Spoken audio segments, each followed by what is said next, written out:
Alright gang, you are along the Delaware River in the Red Bank Battlefield Park, located at National Park, New Jersey in Gloucester County. Anyway gang, part of this park you have the Whitall House Museum.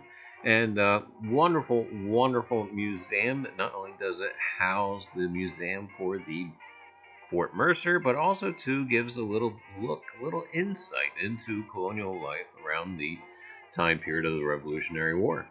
Anyway, gang, we're going to go ahead and take a walk in here. Let's see. Yeah, the sign says it's open. Anyway, gang, yeah, the museum is run mainly by volunteers and docents, and you know, people with passion for history, such as yourselves, are actually giving their time to keep the museum open and give tours and etc. Anyway, gang, when I'm on a site such as this, I always like to take a look at the hardware of the structure, because it's these period items that you can find at other similar sites, not this site, other similar sites, where you can actually poke around your metal detector and find similar hardware bits like that. And too, gang, on the grounds here, they have a medicinal herbal garden. I found that intriguing. But, cellar. Anyway, gang. And, oh, there's the well. An interesting story about that well. I tell you, if you ever have a chance to visit, do give the museum a visit. The docents are wonderful stories, including like that well being filled up with limbs and whatnot, and body parts. Aftermath of the war. But anyway, look, there's a ring pull from a window. And a strap hinge. They are some kind of a door pull. And anyway, gang, hey, you know what? Let's go ahead and take a look on the inside of the museum. Anyway, they even have some stuff prior to the Revolutionary War. There at the bottom, we're looking at some Indian artifacts. And gang, there's a militiaman, and he looks like he came right from a J.C. Penney's catalog. I don't imagine a militiaman would be that clean or that well dressed, but that's just, you know, an interpretation. That's an example of what you might see. And there's the Cheval de Frise. I tell you, I'm on some kind of kick about this type of defense mechanism right now. And two, gang, down there, it looks like you got a couple of dead eyes. That's right, dead eyes. And there's a map with this of these. Yeah. Anyway, gang, back to the dead eyes. But yeah, gang, the dead eyes were used for rigging or shrouds. And let me see a little bit of a pictorial there. Anyway. And two above, gang, we got a picture of a road galley. And believe it or not, yes, they were used during the Revolutionary War.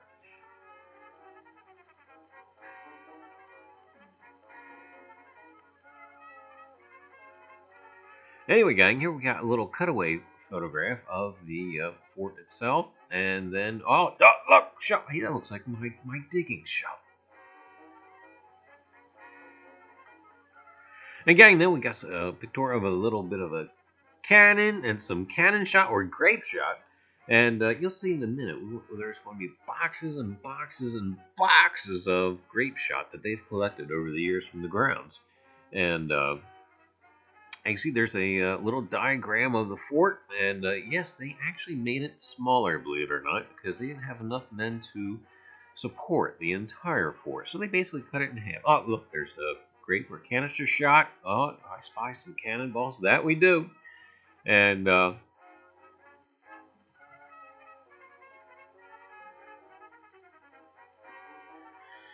gang, swords! Oh boy, yeah, swords. Swords found on the ground. And boy, that had to have been an exciting day, no matter who you were.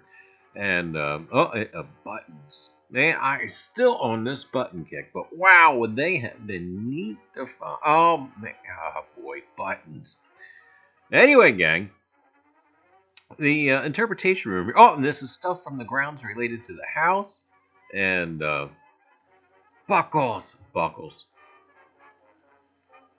And anyway, but yeah, the stuff here is very well interpreted, and it's just keys.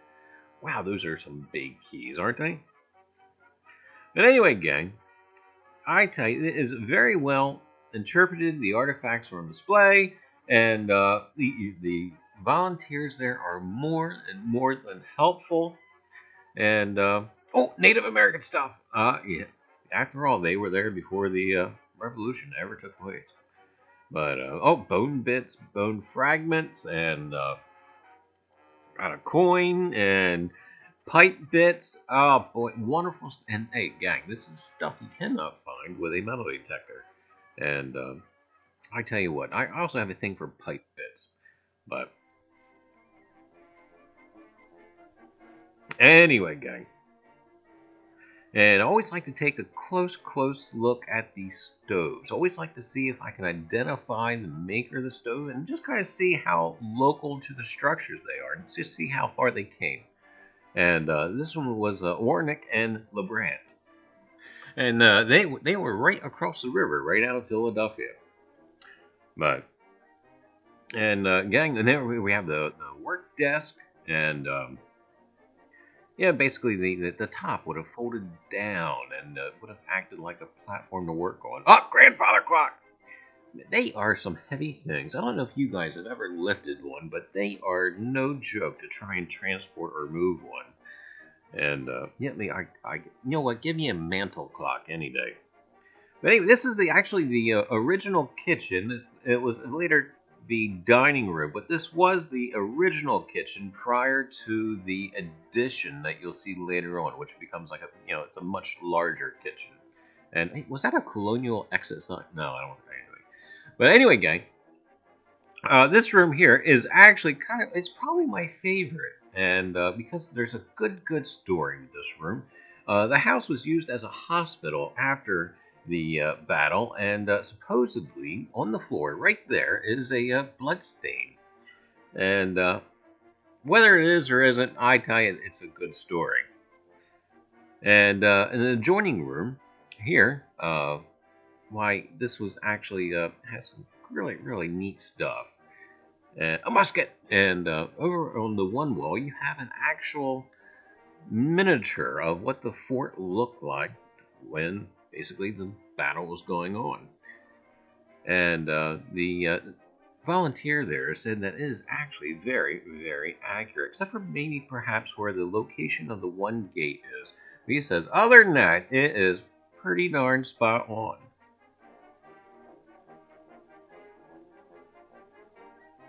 Yes, I resisted, reaching in and playing with the little soldier. Anyway, but and then over here, gang, like I said, the house was used as a hospital after the battle, and here we have a little interpretation of some medical equipment. And one thing there, if you look at that thing, corkscrew-looking thing on the far right, that was actually to relieve pressure, if you should experience any. And just let everybody know I'm feeling just fine. And here we have this is the addition. This is the larger kitchen. And I tell you, all the earthenware and the crockery and oh wow, and very well decorated. I was surprised about the kind of the absence of pewterware, and I mean there's still some there, but I was expecting to see a little bit more. And who knows? Maybe in the future we'll have to make a donation to the museum.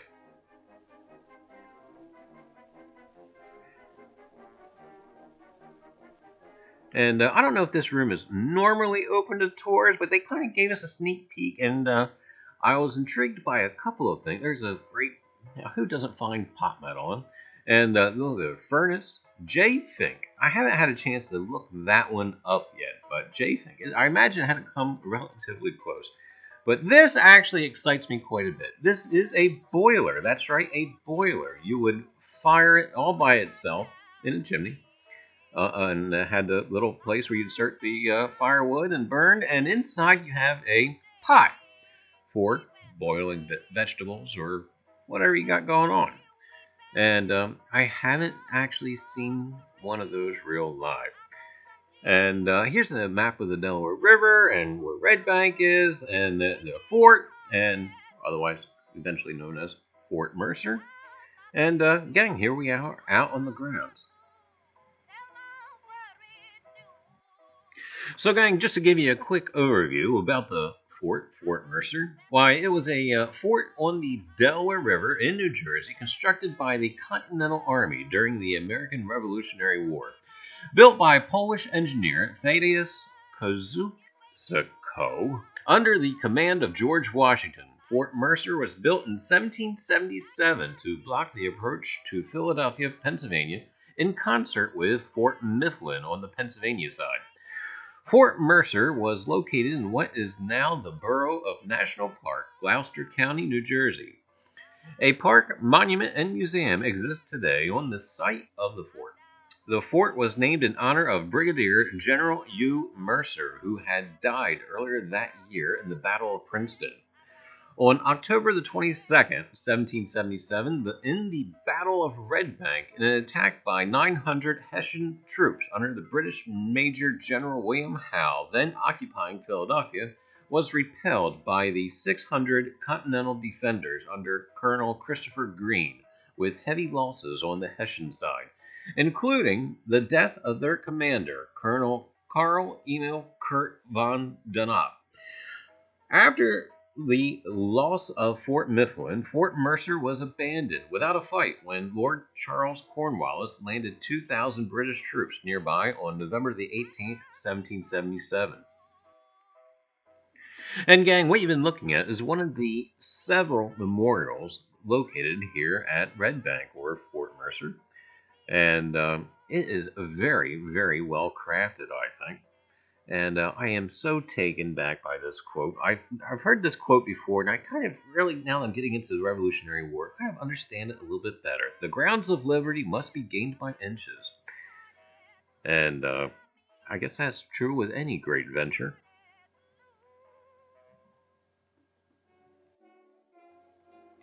Anyway, gang, the catalyst or reason for our visit to Red Bank was basically about this cannon fragment that you can see here that was excavated from the ground. On a couple live streams ago, we read an article about this cannon fragment being excavated, and we were curious whether or not this fragment was returned to the park. And gang, as you can see, yes, it has been. And, one thing that kind of struck me funny while I was walking over to it, it's out in the open, it's in kind of, just there. I was like, wow, I mean, aren't they worried about somebody running away? Well, gang, let me tell you what. There is no running away with this artifact, because what you see here is 848 pounds. Yes, that's right. 848 pounds. So, unless you can get maybe about a dozen of your buddies to come along and lift, there just is no running away with it. But anyway, I was actually told that there's actually some security measures also with this display, not just the cannon. But basically, you can see here the where the fragment was from, and they have a little interpretive sign next to it, and yeah, it just, you know what, it is just very, very neat. I am so glad to see that it's back on display and it is interpreted, and yeah, wonderful piece of history.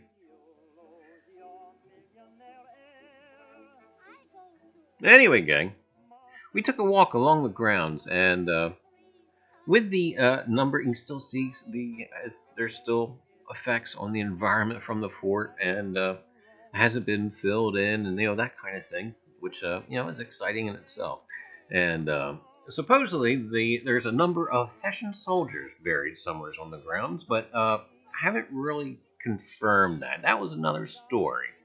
And of course, you guys know I will be taking a look at it, and we'll be researching and seeing if there's an actual marker of any sort of where the Hessian soldiers were buried. And I did kind of scour the grounds a little bit, see if there was a memorial marker or whatnot. So for right now, without documentation, it's just that. It's just a story. But yeah, gang, I'll be researching it, and I'll keep you posted.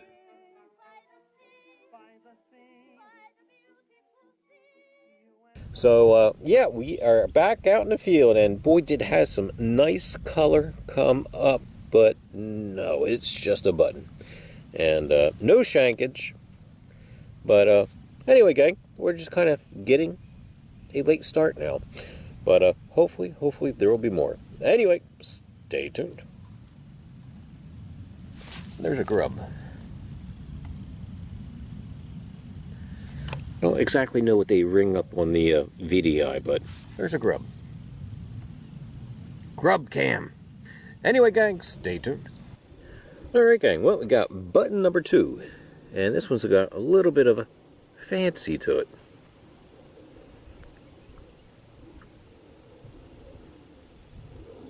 And the shank, still there. Anyway, gang, stay tuned. There'll be more. Shankage. Anyway, gang, we found another button. And this one says plated. And, of course, it still has a shank. And it kind of looks similar to the one I found earlier. But, anyway, gang, we may be moving on here in a little bit. And we're trying to avoid the rain. Rain's coming. Alright, gang, stay tuned. Alright, gang, well, only about 3 inches down. Maybe only about 2. It was not deep at all. Got coinage. We have an Indian cent. I think it says 1884. I am not sure. But I'm going to wait and take it home and clean it up. Anyway, gang, stay tuned. There will be more.